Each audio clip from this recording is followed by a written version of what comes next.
Hey everybody, it's Jason Blaha here, and today it's time for another breakfast chat, and today is bison and rice, nothing else added. I'm keeping this one simple today. Get a bite of this, and cranberry juice.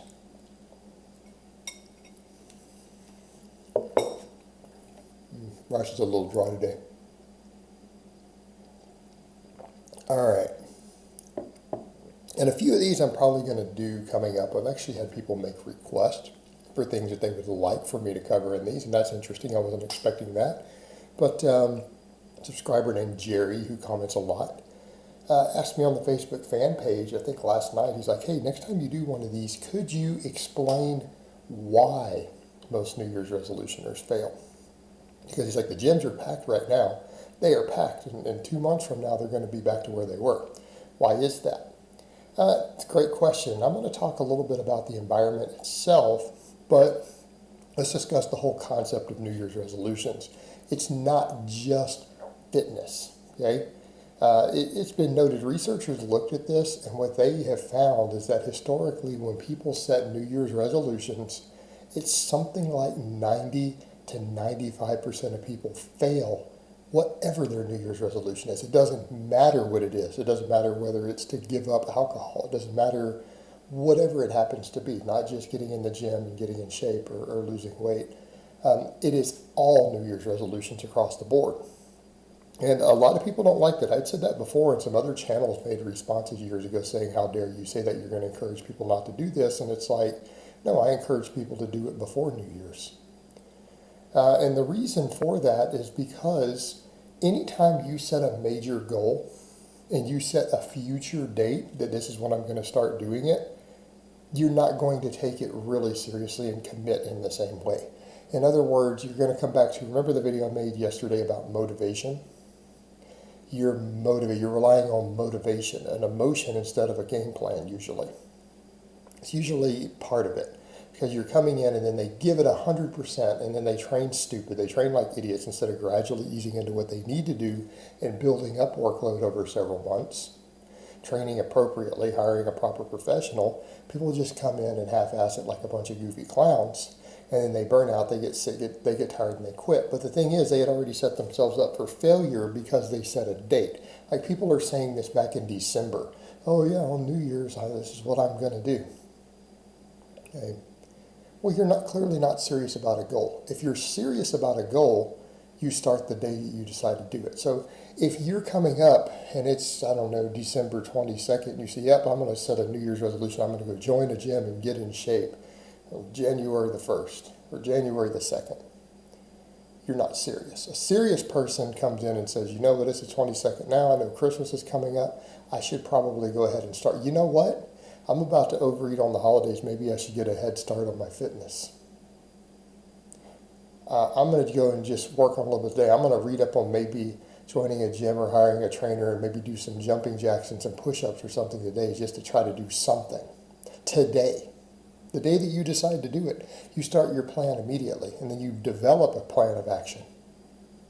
And then you start implementing it. That's what happens when you're actually serious. You don't set an arbitrary future date. It's the same thing. That's why you see all the memes online of people joking of saying, oh yeah, I'm going to start my new diet on Monday. Okay, that's the diets that always fail. Person who says, okay, I'm serious, I'm getting too fat, gets there on the weekend, says maybe I shouldn't go out and pig out and do whatever it is that I normally do on the weekends. Maybe I should just cut that off now. Right? Because that's what you do when you're actually serious about a goal. So they're not serious. But again, here's the point I make. We need them. The gym industry, which is floundering right now due to stuff around the world, that's almost its own topic. We need to talk about why, if you're serious about lifting, you need a home gym at this point. It's why online coaches like me are doing amazingly well, is because of that, right? During lockdowns, almost all my clients had home gyms. I had, at one point early in the lockdowns, 20 clients who had home gyms. 20. They weren't training at public gyms. But I digress back over to the point. We need these resolutioners for the gym industry. The money that they invest at the start of the year and all the contracts they get locked into is what keeps everyone else having an affordable gym. Otherwise, some of you people would be paying triple what your gym membership is now. Right? Some of you are paying $50 a month for a good gym. You're paying $150 a month year round for that. Now, I understand in some places it costs more. I know I've had clients in New York City and stuff like, you can't join a gym for $50 there. What are you talking about? The rest of the world, you can join a top level gym for $50. Right? Ones with all the specialty bars and bands and chains and stuff like I have. That's a $50 gym in most of the country. But it's the goal setting issue. The other thing is the environment. The environment. Stop and think about that while I buy it. In January, what are the gyms flooded with? 90% of the people there are new. They're all new. They don't have any clue what they're doing.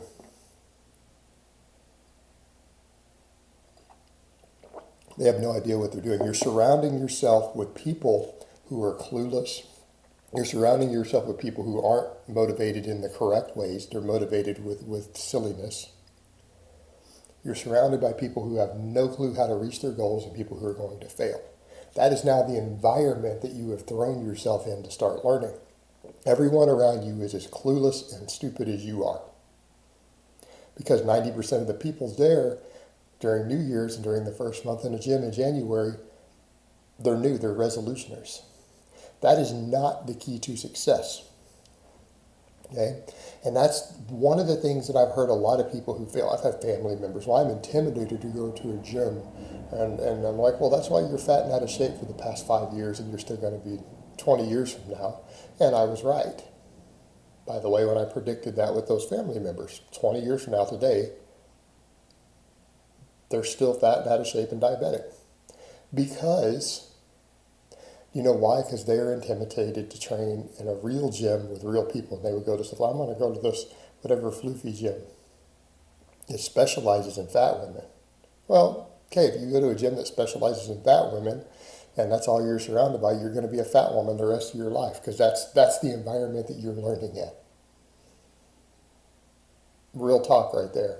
Same thing when you go to a commercial gym. In fact, let's think about environment for a minute. You know what Louis Simmons says? If you run with the lame, you'll develop a limp. That's why he coaches world record holders and elite athletes. You run with the lame, you'll develop a limp. You're into running with the lame. You look at the average gym, and it's considered to be really good to get to a 225 squat. I squat 600. But you get to a 225-pound squat, it's considered really good in a normal box gym, which is ludicrous if you're a grown man. That's insane. That's insane. Like, most grown men, unless you're really skinny, you should be hitting that in like the first 12 weeks you're in a gym. Okay, you have that. But what happens when you go to a real strength gym? You go to a real strength gym, the amount of time it takes the average guy in a commercial gym to get past a 225 squat, the average guy in a real strength gym hits a 500-pound squat.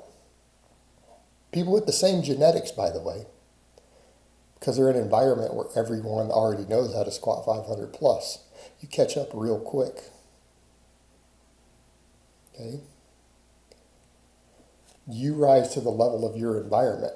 And if the environment that you've gone into is the environment of New Year's resolutioners, who are all going to fail, who none of them have any clue what they are doing, you're now setting yourself up in the worst possible environment to learn. You joined at the wrong time. You joined at the time when everyone there is going to fail. You go join the gym during December, and summer can be just as bad. You join the gym during December, or you join 3 months into the year, and all the resolutioners trickled out. Now you're surrounded by people who do this year round. You're surrounded by people who are potentially far more successful in their long-term goals. That's who you're learning from now. That's who you're seeing what they're doing, asking them what they're doing. Okay? That's what you need to be doing. If you want to be successful at something, you don't ever say, well, I'm too embarrassed to be around people who are more successful than me. No, you throw yourself in that environment. If you really and truly want to get truly in shape and athletic, you go find the most hardcore athletic gym in your area. You go find the gym where everyone is a champion. Not just where everyone is good, but everyone is in the top couple of percentile.